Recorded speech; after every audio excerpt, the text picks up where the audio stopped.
নমস্কাৰ স্বাগতম জনাইছোঁ নীট একাডেমি ইউটিউব চেনেললৈ মই ৰবুল আমিন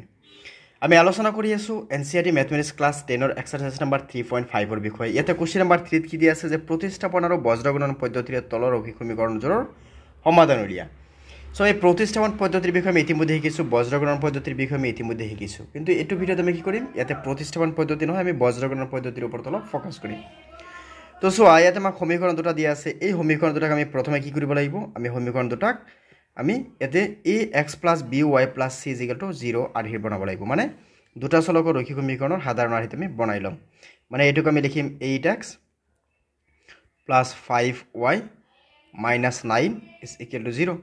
আৰু আমি এটোক লিখিব পাৰিম কি যে thrice x + twice y - 4 = 0 আহিল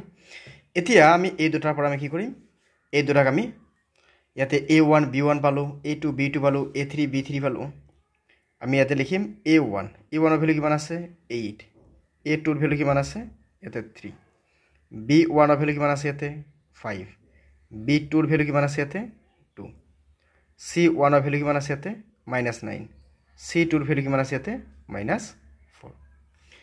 এটি আমি লিখিব লাগে কি x আৰু y এৰ ভ্যালু উলিয়াব লাগে তো আমি ফৰ্মুলাটো লিখিলো ইয়াতে ফৰ্মুলাটো লিখিলো ফৰ্মুলাটো আমাৰ কি আছিল ফৰ্মুলাটো এনেকুৱা আছিল যে এটো x ৰ বাবে আছিল আৰু এটো y ৰ বাবে আছিল এটো আছিল y ৰ বাবে এটোক আমি এইফালে লিখি দিছো তো সোয়া ইয়াতে আমি x ৰ বাবে চাবলৈ গলে ইয়াতে আমি ভ্যালুখিনি বহাই দিও b1 সো ইয়াতে b1 ৰ ভ্যালু কিমান আছে ইয়াতে b1 ৰ ভ্যালু কিমান আছে 5 ইনটু c2 ৰ ভ্যালু কিমান আছে -4 minus b2 b2 ভ্যালু কিমান আছে ইয়াতে 2 into c1 ভ্যালু কিমান আছে -9 ডিভাইড বাই কি আহিব a1 b2 তাৰ মানে 8 into 2 minus ইয়াতে কি আহিব a2 b1 মানে 3 into 5 তেতিয়া আমি ইয়াৰ পৰা কিমান পাম 8 দুগুণে কিমান আহিব 16 আৰু ইয়াতে কিমান আহিব 3 5 গুণ 15 আৰু ইয়াতে কিমান আহিব -20 ইয়াতে কিমান আহিব +18 9 দুগুণ 18 তেতিয়ালে আমি ইয়াৰ পৰা কিমান পাই আছো ইয়াৰ পৰা পাই আছো 16 পৰা 15 গলে 1 আৰু ইয়াতে পাম কিমান 20 পৰা 18 গৈছি গলে -2 তাৰ মানে ইয়াতে আমি ভ্যালু কিমান পালো -2 পালো এতিয়া আমি এইটোক চাম এইটোত চোৱা ইয়াতে কি আছে c1a2 ইয়াতে কি আছে c1a2 তো c1 এর ভ্যালু কিমান আছে -9 a2 এর ভ্যালু কিমান আছে 3 c2 মানে কিমান আছে -4 into a1 এর ভ্যালু কিমান আছে 8 আৰু সোয়া আমি a1 b2 a2 b1 এর ভ্যালু আমি ইতিমধ্যে উলিয়াইছো ইয়াতে কিমান আহে 1 আহে সো এতিয়া ইয়াৰ পৰা আমি কিমান পাম -27 মাইনাস ইনটু মাইনাস কৰি আমি কিমান পাম প্লাস 8 4 গুণ কিমান 32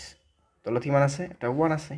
তেতিয়ালে আমি কি পাম 32 এর পৰা 27 গুছি গলে কিমান থাকিব এতে 5 আহিব সো দিয়াৰ ফৰ আমি কি পালো দিয়াৰ ফৰ x = পালো আমি -2 আৰু y = আমি পালো কিমান 5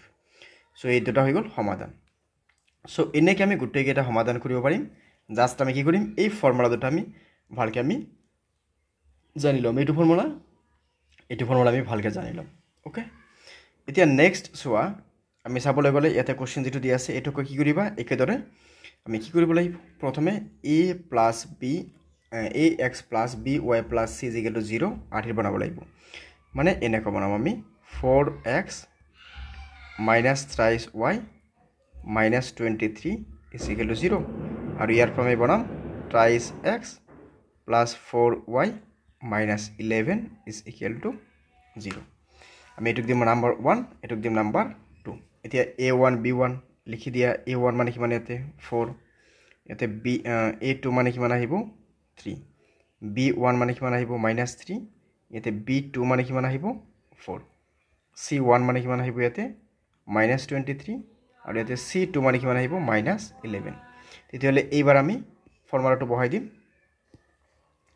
এটো ফৰ্মুলা আমি বহাই দিম এটো ফৰ্মুলা বহাই কিনে আমি ইয়াতে সলিউশন উলিয়াই দিম ওকে তো ইয়াতে কি আছে আমাৰ ইয়াতে a এৰ ভ্যালু আছে আৰু ইয়াতে b এৰ ভ্যালু আছে সৰি x এৰ ভ্যালু আছে আৰু y এর ভ্যালু আছে তেতিয়ালে ইয়াতে y এর ভ্যালু আছে এই দুটাতে আমি বহাই দি কিনে আমি आंसर উলিয়াই দিব পাৰিম একেদৰে নেক্সট কোশ্চেন নাম্বাৰ 3 সেম দি আছে 4 সেম আছে পৰৱৰ্তী ভিডিওত আমি কি কৰিম কোশ্চেন নাম্বাৰ 4 এৰ বিষয়ে আলোচনা কৰিম চ' কুৱেশ্যন নম্বৰ 4ত কি দি আছে কুৱেশ্যন নম্বৰ 4ত আমাক এটা ৱাৰ্ড প্ৰব্লেম দি আছে প্ৰথমে আমি কি কৰিব লাগিব প্ৰথমে আমি ইয়াৰ